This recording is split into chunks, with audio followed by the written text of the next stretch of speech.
और उनको मैं वेलकम भी करना चाहूँगा। हरियाणा से ही वो बिलोंग करते हैं, जग महेंद्र जी।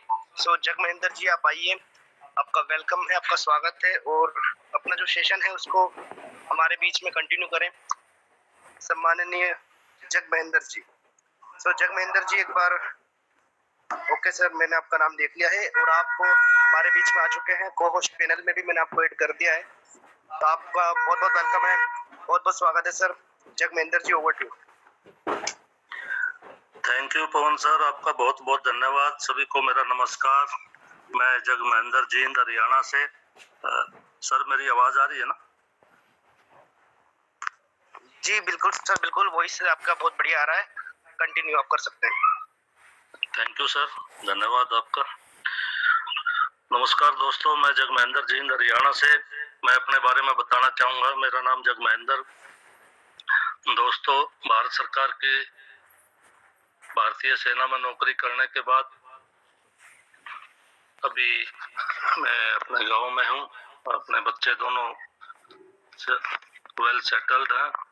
मैं और मिसेज गांव में रहते हैं और इस प्यारे से बिजनेस को बड़े प्यारे ढंग से हम दोनों मिलकर कर रहे हैं।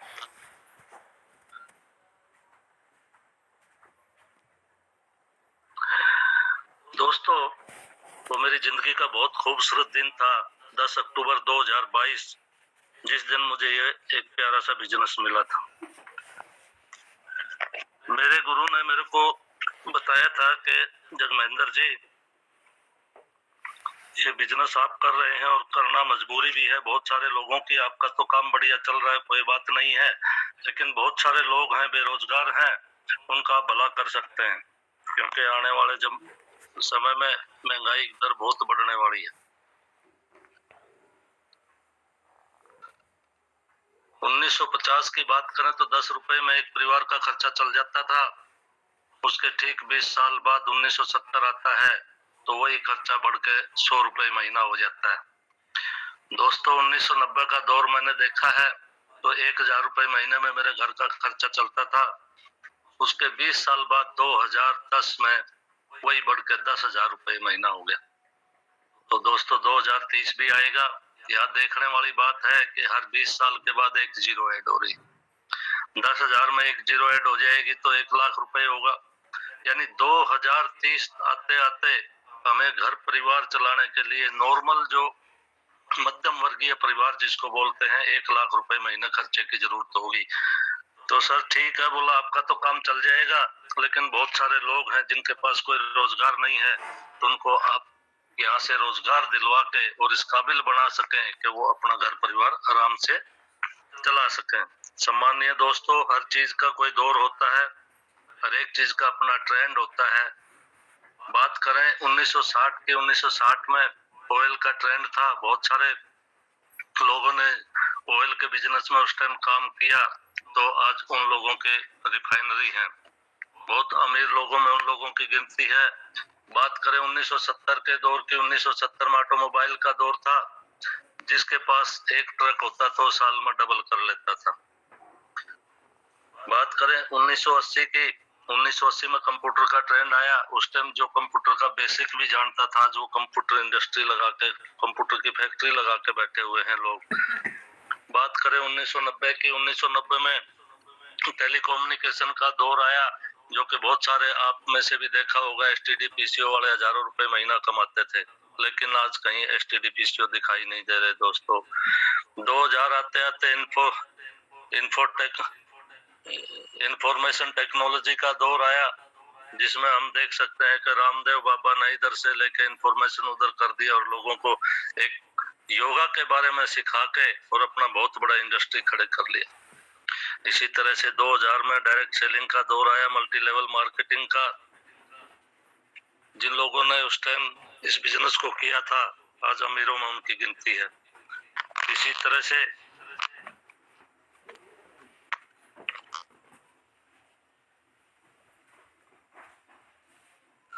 अभी 2020 का भी कोई न कोई ट्रेंड होगा। आज का ट्रेंड है डिजिटल मार्केटिंग का, मल्टी लेवल मार्केटिंग, वो भी डिजिटल तरीके से। जो जिस प्लेटफॉर्म पे हम और आप हैं, उसमें भी सर्विस प्रोवाइडर और प्रोडक्ट दोनों चीजें हमारे पास हैं दोस्तों। हम बहुत खुश नसीब हैं कि आज के दौर के साथ हम चल रहे हैं और हमारा आने वाला भविष्य बहुत सुनहरा होने वाला है। तो दोस्तों बहुत सारे मार्केट में जाते हैं, बहुत सारे लोगों के क्वेश्चन होते हैं, बहुत बोलते हैं कि कंपनियां भाग जाती हैं। तो दोस्तों सबसे पहले तो अपने को पता होना चाहिए कि कंपनी कितने प्रकार की होती है। मैं आपको बताना चाहूंगा कि कंपनी 5 प्रकार की होती है। एक कंपनी होती है फाइनेंशियल कंपनियां,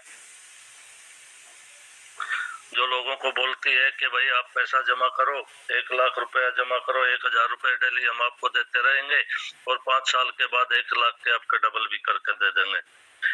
तो भारत सरकार इतना बड़ा इंस्टीट्यूट है जो 8-10 साल में आपके पैसे डबल कर पाता है, और ये एक छोटी मोटी कंपनियां आके आपको लालच देती हैं और उस लालच में धस के लोग अपना जमा पूंजी को बर्बाद कर लेते हैं और फिर आप और हमारे जैसे मार्केट में जाते हैं तो उनके ऊपर वो पूरा गुस्सा निकालते हैं।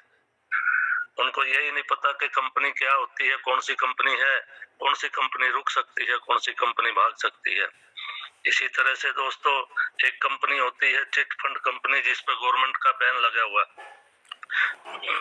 इस टाइप की कंपनियां जब तक गवर्नमेंट की नजर में नहीं आती, साल 6 महीना 2-4 महीना चलती है और जिस दिन पता लग गया उसी दिन उनका शटर डाउन हो जाता है।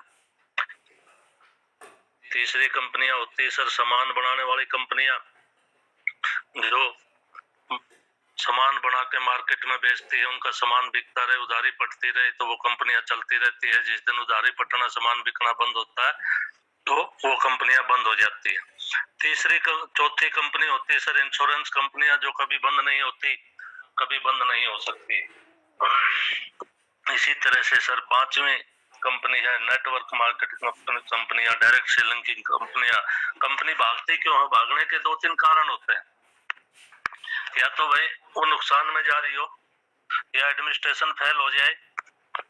अब हमारी डायरेक्ट सेलिंग कंपनियां क्या करती है? हमसे पहले पैसा लेती है, उसके बाद हमें सामान देती है और अपना प्रॉफिट निकाल के देती है। तो इसमें कोई चांस नहीं है भागने का कि भाई कोई भी direct selling multi level marketing की कंपनी भाग जाएगी। इसलिए टेंशन फ्री होके दोस्तों बिल्कुल लगन से लगे रहें, और हमें बहुत खूबसूरत बिजनेस मिला है, एक सच्चाई और ईमानदारी का बिजनेस मिला हुआ है। सच्चाई और ईमानदारी का बिजनेस मिला हुआ है। अभी तक आप लोगों ने, बहुत सारे लोग होंगे दूसरी डायरेक्ट सेलिंग कंपनियों में काम किया होगा, वहां थोड़ा बहुत झूठ बोलना पड़ता था, लेकिन ये एक ऐसी सच्ची कंपनी है जिसके एमडी और सीएमडी सर सरेआम बोलते हैं कि आप लोगों को कहीं भी किसी भी प्रकार के झूठ बोलने की जरूरत नहीं है, जो हमने बताया है वही चीज आपको बतानी है, और ये एक नंबर की सच्चाई की कंपनी है। हर एक चीज यहाँ पर सच के साथ चलती है। तो दोस्तों मैं डायरेक्ट सेलिंग के बारे में मुझे पता लगा था 2002 में, लेकिन मेरे को मौका मिला एक सेमिनार देखने का 24 अक्टूबर 2004 का समय, ग्वालियर के अंदर किसी कंपनी का एक डायमंड का सेलिब्रेशन हो रहा था। पहली बार मैं ऐसे किसी बड़े फंक्शन में गया था, तो मैंने देखा वहाँ के लोगों का अजीब ही व्यवहार था। ऐसा लगता था कि ये एक अलग दुनिया है और इसी दुनिया का हमें हिस्सा बन जाना चाहिए। यानी हम कोई भी फंक्शन करते हैं, फंक्शन अटेंड करते हैं, वहां से हमारे विजन क्लियर होते हैं।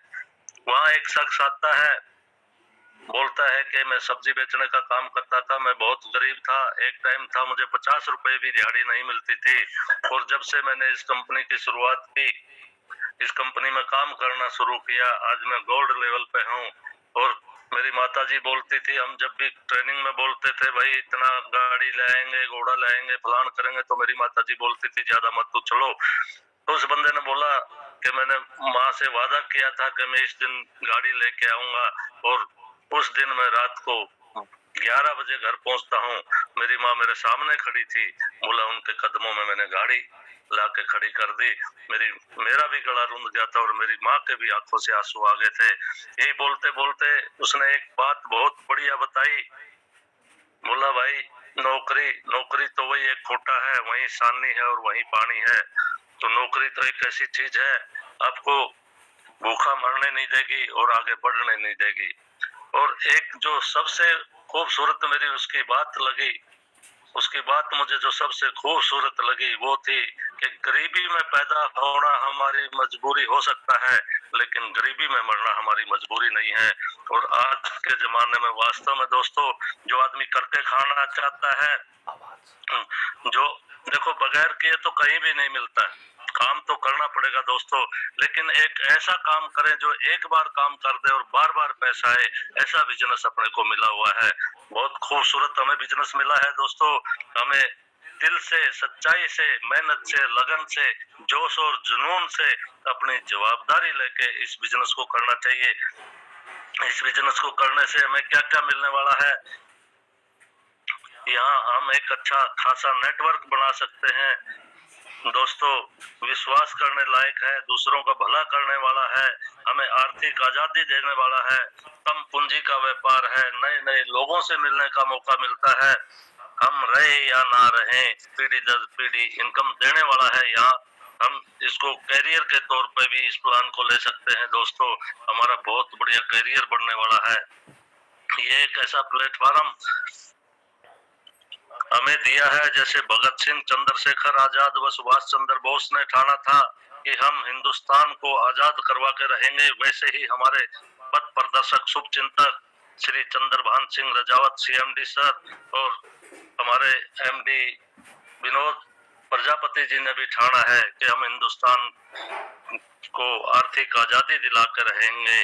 उन्होंने ठाना हुआ है दोस्तों, जिए या मरेंगे, जो भी करेंगे कमाल का करेंगे। तो दोस्तों लगे रहें मेहनत से। मैं जयपुर के फंक्शन में गया था तो वहाँ जो राठौर जी आए थे, उनका एक बंदा था, उन्होंने एक क्या बोलते हैं उसको, मुहारा बोलते हैं, जो भी बोलते हैं, वो बोला था और मैंने नोट कर लिया था, आज मेरा भी दिल कर रहा है। जो कोई हमें ठुकरा दे इसका हमें गम नहीं, बदनसीब वो लोग हैं जिनकी किस्मत में हम नहीं। ये वो कंपनी है दोस्तों जो इसको ठुकरा दे इस चीज का उसको गम नहीं है, लेकिन जो लोग वो बदनसीब हैं जिनकी किस्मत में ये कंपनी नहीं है दोस्तों। तो सर ज्यादा टाइम तो नहीं हो गया?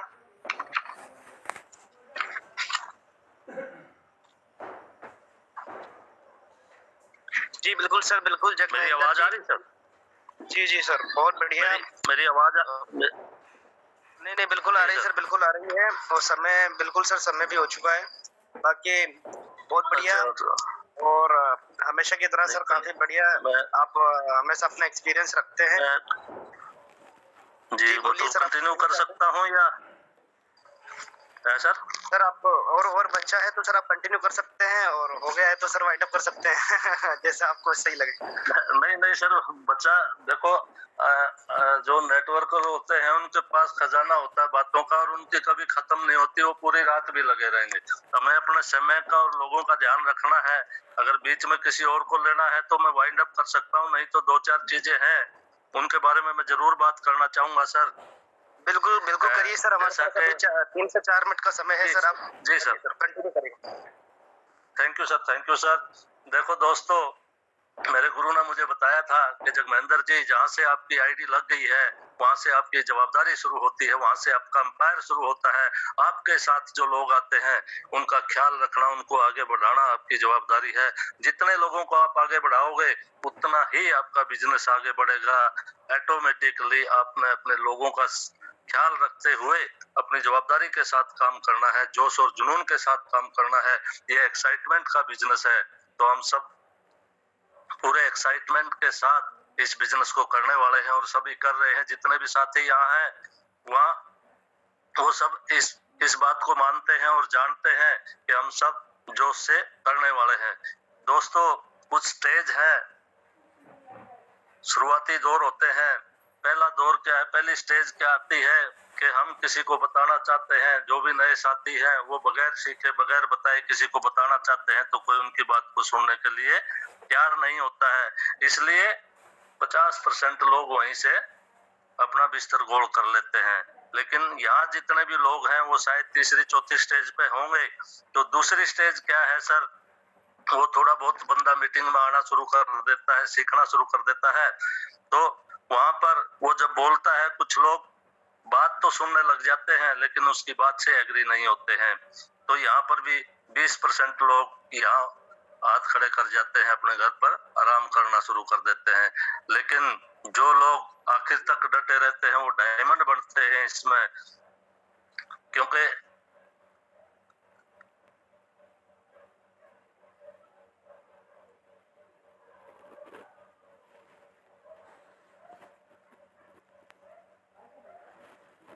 कुछ लोग यहाँ भी छोड़ जाते हैं, 4-5% लोग यहाँ। लेकिन चौथी स्टेज शायद हम सब जितने भी यहाँ लोग यहाँ पर हैं, हम उस चौथी स्टेज पर तो जरूर है। कम से कम हमारे साथ हमारी बात को सुनते हैं लोग, हमारे से एग्री भी होते हैं और हमारे साथ ज्वाइन भी करते हैं, लेकिन ट्रेनिंग में नहीं आते हैं। दोस्तों, ट्रेनिंग एक ऐसा पार्ट है इस बिजनेस का, जितनी बार भी आओगे, जितनी बार भी आओगे, जितना भी सीखोगे, हर बार ऐसा लगेगा कि ये नया कुछ मिला है, नया कुछ मिला है, नया कुछ मिला है।